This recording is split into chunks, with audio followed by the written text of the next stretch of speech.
Welcome to குட்டி சுட்டீஸ்.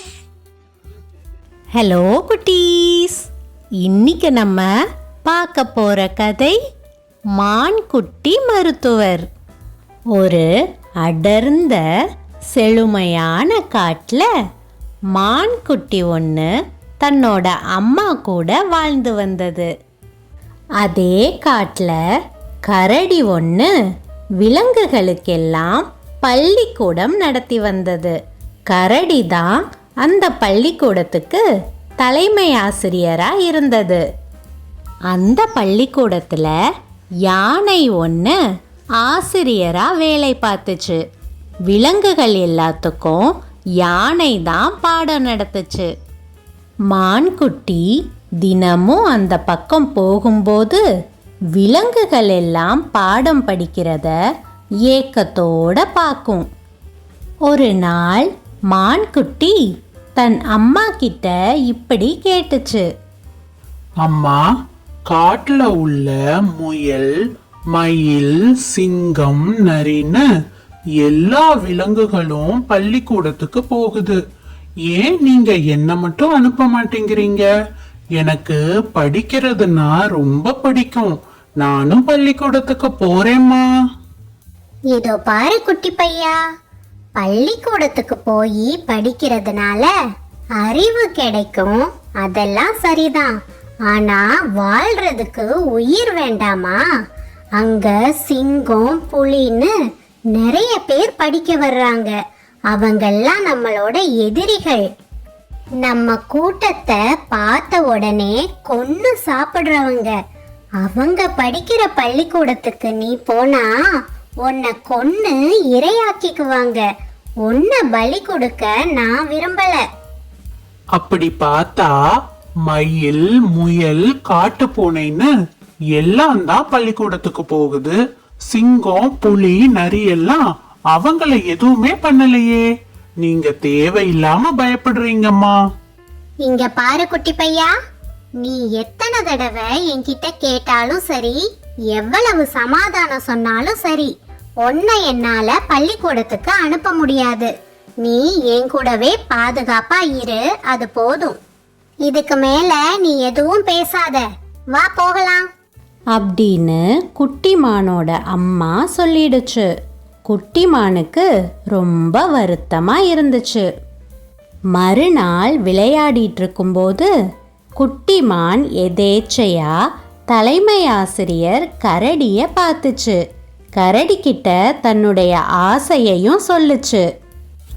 வணக்கம் கரடி வாத்தியாரே, எனக்கு படிக்கணும்னு ரொம்ப ஆசை. நான் எத்தனையோ தடவை எங்க அம்மா கிட்ட கேட்டும் எங்க அம்மா பள்ளிக்கூடத்துக்கு அனுப்ப ஒத்துக்கவே மாட்டேங்கிறாங்க. நீங்க எங்க அம்மா கிட்ட வந்து பேசி பாக்குறீங்களா?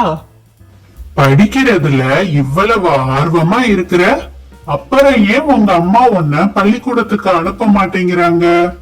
சரி வா, நான் உங்க அம்மா கிட்ட பேசி சமாதானப்படுத்தி உன்னை பள்ளிக்கூடத்துக்கு கூட்டிட்டு போறேன்.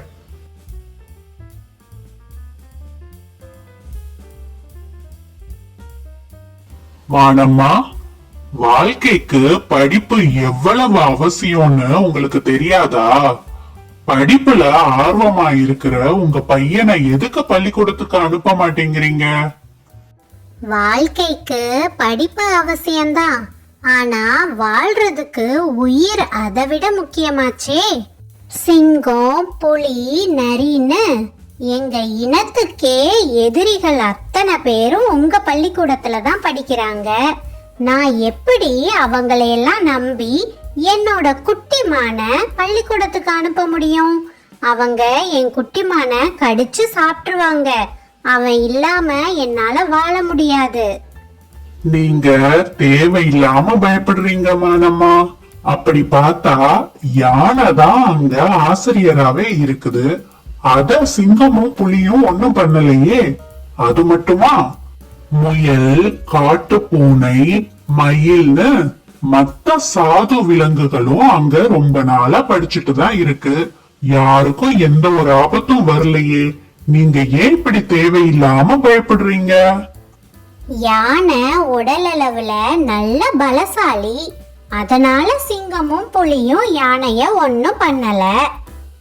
யானை பலசாலி சரி, ஆனா கூட படிக்கிற மத்த சாது விலங்குகளை எல்லாம் சிங்கமும் புலியும் ஒண்ணும் பண்ணலையே. அது மட்டும் எப்படி? பதில் நான் சொல்லட்டுமா?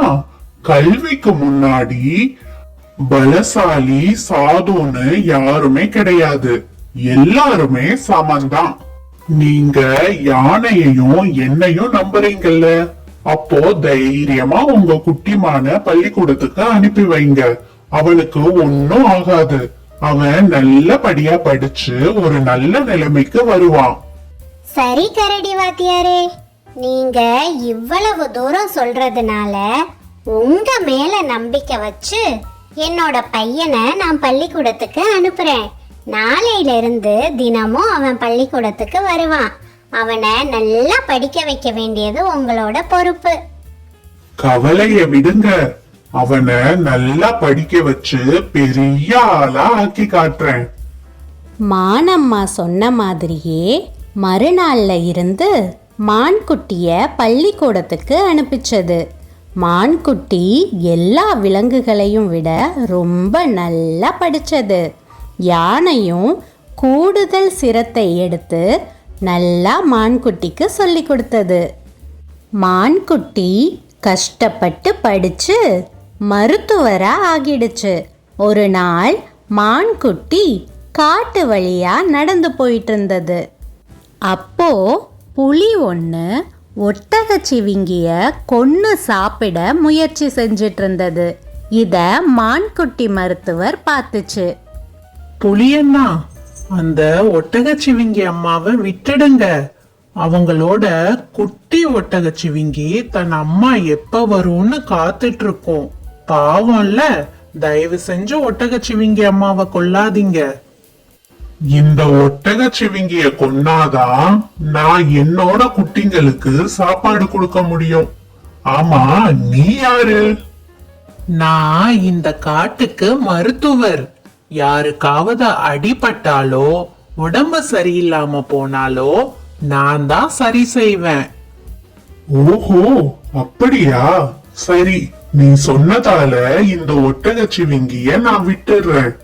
என் குட்டிகள்ல ஒண்ணுக்கு உடம்பு சரியில்லை, நீ வந்து சரி செய்யணும். வா என் கூட. மான்குட்டியும் புலி கூட போச்சு. போய் உடல்நிலை சரியில்லாத புலிக்குட்டிக்கு வைத்தியம் பார்த்து புலிக்குட்டிய சரி செஞ்சது. நீ ரொம்ப திறமையான மருத்துவன் தான். நான் கூட நீ என் குட்டிக்கு வைத்தியம் பார்த்ததும் உன்னை கொன்னு என் குட்டிகளுக்கு உணவா கொடுத்துடலான்னு நினைச்சேன். நான் நினைச்சது எவ்வளவு பெரிய தப்பு. நீ கண்டிப்பா ரொம்ப நாள் உயிரோட இருக்கணும். உடம்பு சரியில்லாத நிறைய விலங்குகளை நீ காப்பாத்தணும். நீ நல்லபடியா போயிட்டு வா. என்னால உனக்கு எந்த ஆபத்தும் வராது. புலி சொன்ன மாதிரியே மான்குட்டி சிறப்பா வைத்தியம் பார்த்து அடிபட்ட நிறைய விலங்குகளை காப்பாத்துச்சு. என்ன குட்டீஸ், இந்த கதை உங்களுக்கு பிடிச்சிருந்ததா? சரி குட்டீஸ், இந்த கதையிலிருந்து நீங்க என்ன புரிஞ்சுக்கிட்டீங்க? கல்வி அறிவுன்றது எல்லாருக்கும் ரொம்ப அவசியமான ஒன்று. அது சில சமயங்களில் நம்மளோட உயிரையே கூட காப்பாற்றும். புலிகிட்ட இருந்து மான்குட்டியை காப்பாத்தின மாதிரி.